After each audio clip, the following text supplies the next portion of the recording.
Hi guys, welcome back to my YouTube channel. I hope you all are doing well. Today we are going to talk about psychological tricks to manage your negative emotions. If you are new here, please make sure you are subscribed to my YouTube channel. Let's begin.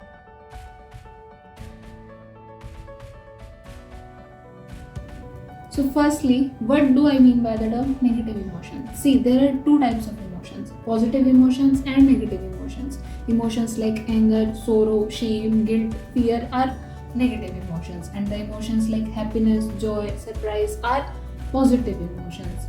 These days it is trendy to be emotionless. Everybody wants to be emotionless. But do you think you can be emotionless? Or let me ask you something else. Should you be emotionless? Like, I don't think so. For someone to be emotionless, they have to have some psychological disorder like antisocial personality disorder. Only then they can be emotionless. Otherwise, they can't be. Now, let's talk about an imaginary situation where you actually manage to become emotionless. What do you think that means? That means you won't be feeling any positive emotion either. You won't be feeling happy, you won't be feeling surprised, you won't be feeling joyful. Is this an ideal situation? Is this the kind of person you want to become? Where you are just like a machine? So, it's not actually healthy to be emotionless, but you can learn how to control your emotions. So, the first point is being self aware.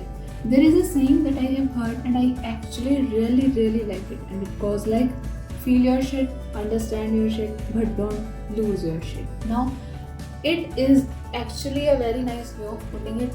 It means that you should know your emotion. You should know, like, are you feeling sad? Are you feeling happy? Are you feeling anxious? Are you feeling relaxed? And then you should know why you are feeling, like, what is the reason that you are feeling like this? What is the situation that has made you feel like this? And then you have to work on changing the situation. If you are anxious, change the situation if you can. You should understand what is your limit, what is your boundary. Let's take a scenario in which your friend said something hurtful to you. Now you are feeling sad, and sadness is a negative emotion. So the first step would be you understanding that you are sad, and now you should think why you are sad.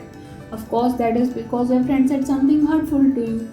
Now you can actually take further steps to change that. You can set boundaries about that. You can tell your friend what you are going to tolerate and what you are not going to tolerate.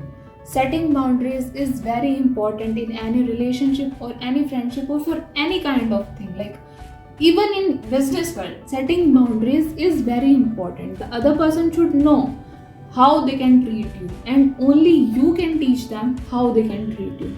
Now you have set the boundaries and told the other person what you're going to tolerate and what you're not going to tolerate, but the other person still does the same thing. Then you only have two options left. You either lose the person or you either lose your self-respect. And trust me, losing self-respect is way worse than losing the other person. Because the person who does not respect your boundary, who does not respect you, who does not care what you think, who does not care if you are hurting, do you think that is the kind of person you want to be with? The second point is appraise the situation objectively. Emotions are preceded by the evaluation of the situation. How you evaluate the situation is how you're gonna feel. Let's take two scenarios. In the first scenario, you have just met someone and they said something negative about you. But in the second scenario, your best friend said something negative about you. In the first scenario, you can actually think like, okay, they have just met me, they don't know me that well, maybe they have judged me too quickly, and you would not be hurting. But in the second scenario, you can either think like, okay, maybe they are just having a bad day, maybe they are just in a bad mood, or you can think like, how can my best friend talk like that?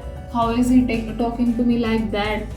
What did I do wrong? Like, if you are gonna think in the first way, you will be hurting less, but if you are gonna think in the second way, you will be hurting more. So I was saying this, how you appraise the situation, how you evaluate the situation is how you are gonna feel. Now let's say that you are worried about something, you are anxious about something, like maybe you have an exam tomorrow and you are worried that you may not perform well on that. Now the first step would be, of course, to prepare well, do your research, practice as much as you can. But what if you have done all that and you are still not feeling confident about that? You are still feeling nervous, you are still feeling anxious. So first of all, it is completely okay to feel nervous before an exam, but only up to a limit. If you have prepared enough, if you have done everything that you can, then you should be reappraising the situation. You should be believing in yourself. You should be believing in your preparation. Remember, how you evaluate a situation is how you are gonna feel about that. So, if you are gonna evaluate a situation positively, you are gonna feel positive emotions. The third tip is do some self monitoring. Evaluate yourself, evaluate your past experiences. If you are feeling overwhelmed about something, then remember all the previous times that you have done that and actually you did that quite well. For example, you have an event to manage and you are feeling anxious, you are feeling nervous, then think about all the previous times that you have managed that event quite well. The fourth tip is engage in self modeling.